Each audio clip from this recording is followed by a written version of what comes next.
10 best hair care tips I wish I knew earlier for healthy hair. Assalamu alaikum guys, welcome back to my channel. Hopefully you all are doing great. So without wasting any time, let's get start the video. Number 1, nutrition. अब हम लोग अपनी 20s के अंदर है guys. 20s पे भी hair related problem होना ये भी कोई बात हुई? इसे जड़ से हटाओ। कहते हैं ना, you are what you eat. इसलिए मेरा सबसे पहला पॉइंट है न्यूट्रिशन। अब हम जो भी कंज्यूम कर रहे हैं उसकी न्यूट्रिशन हमारी बॉडी के डिफरेंट पार्ट्स को डिस्ट्रीब्यूट करती है, विच मीन्स कि अगर आप हेल्दियर न्यूट्रिशंस लोगे तो आप हेल्दी होगे इनसाइड से। ओके, चलो एक छोटा और सिंपल सा फंडा समझते हैं। हमारे जो बेसिकली बाल है ना, वो एक हेयर प्रोटीन से बने हैं जिसका नाम है केराटिन। अब केराटिन तो आप सब ने सुना होगा। तो बेसिकली केराटिन की प्रोडक्शन के लिए बायोटिन का होना ज़रूरी है, और बायोटिन हमारी डेफिशिएंसी की बहुत अनकॉमन है अगर आप एक बैलेंस डाइट लेते हो। तो मैं यहाँ पे आपको एक सिंपल सी पिक्चर दिखा रही हूँ, आपने रुक के ऐसे लो और इन सभी न्यूट्रिशन को अपनी डाइट में इंक्लूड करो। Number 2, root cause of hair fall और हेयर ब्रेकेज। सबसे पहले तो you will have to find out कि आपको हेयर फॉल हो रहा है या हेयर लॉस हो रहा है। अगर अपने बालों को आप नीचे से बुल करोगे, ठीक है, तो ना अगर आपके हाथों में बाल गिर रहे हैं, निकल के आ रहे हैं, तो दैट मीन्स कि आपको हेयर लॉस हो रहा है। और अगर बाल थोड़े बहुत टूट रहे हैं तो इसका मतलब है आपको हेयर फॉल हो रहा है। अब हेयर फॉल का पता खुद आपको चल जाता है। वो बेसिकली छोटे छोटे बाल होते हैं जो कहीं पे भी गिरने लग जाते हैं, जैसे कि हमारे पिलो के ऊपर या हमारे हाथों के ऊपर आने लगते हैं। बट जो हमारा हेयर लॉस होता है वो हमारे स्कैल्प पे साफ साफ पता चलता है। आपको लगता होगा कि आपके बाल बहुत ही स्कैल्प पे काफ़ी कम हो रहे हैं, तो इसका मतलब है कि आपको हेयर लॉस हो रहा है। ठीक है, आप जैसे ही बालों को टच करते हो तो आपके चुंग्स में बाल निकल के आते हैं, तो दैट मीन्स कि आपको हेयर लॉस हो रहा है। ऐसे में आपको किसी अच्छे से डॉक्टर से कंसल्ट करना चाहिए, उससे हेल्प लेनी चाहिए। अब गाइस, हेयर फॉल का प्रॉब्लम हम लोगों में इसलिए भी ज़्यादा होता है क्योंकि हम बालों को बहुत टाइट बनाते हैं या बहुत स्ट्रेस लेने लग जाते हैं। तो क्योंकि हमें लगता है कि हमें मेडिकल कंडीशंस है। मेडिकल कंडीशंस भी हो सकती है, बट यंग एजेस के अंदर पुअर न्यूट्रिशन का होना, स्ट्रेस लेना, लाइफ स्टाइल प्रॉब्लम होना, टाइट हेयर स्टाइल बांधना या हार्मोनल चेंजेस का होना एक्सेट्रा, ऐसी बहुत सारे जो है ना कॉजेज होते हैं बाल या हेयर लॉस का या हेयर फॉल के लिए।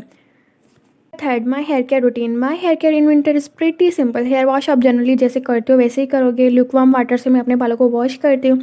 मैं सिंपल 2 स्टेप फॉलो करती हूँ। एक होता है जेंटल शैम्पू, दूसरा होता है हेयर मास्क का। So this is a hair mask I use.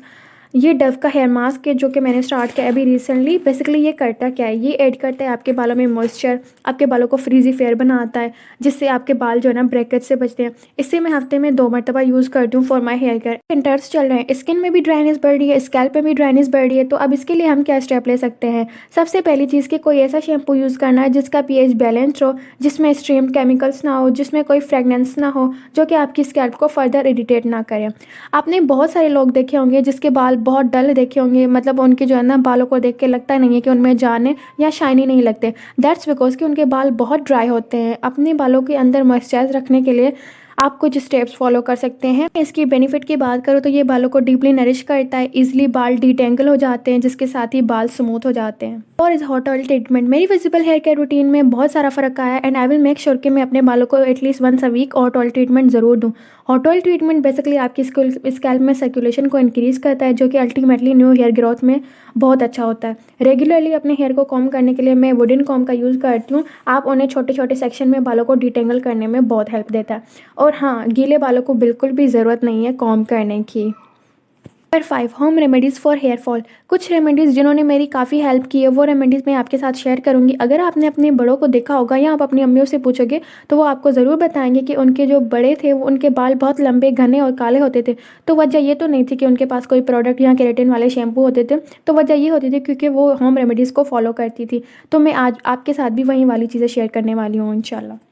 Remedy बनाने के लिए हमें सबसे पहले चाहिए मेथी दाना, फिर हमें चाहिए कलौंजी के बीज। इन दोनों का बिल्कुल फाइन पेस्ट बना देना है। फिर हमें इसमें ऐड करना है वार्म वाटर। अगर आपका स्कैल्प ड्राई है तो आप उसमें ऑयल भी ऐड कर सकते हो अगर चाहें तो, ये ऑप्शनल है। आपका ये अमेजिंग हेयर मास्क बन के रेडी होगा। So this mask will improve scalp health and make your hair growth stronger.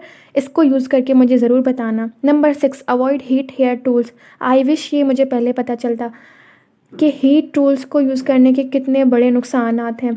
तो हीट टूल्स को जितना कम हो सकता है उतना कम यूज़ करें। अगर आप अवॉइड कर सकते हो तो दैन दैट्स गुड। अगर नहीं कर सकते हो तब भी आप यूज़ करें, लेकिन बहुत कम।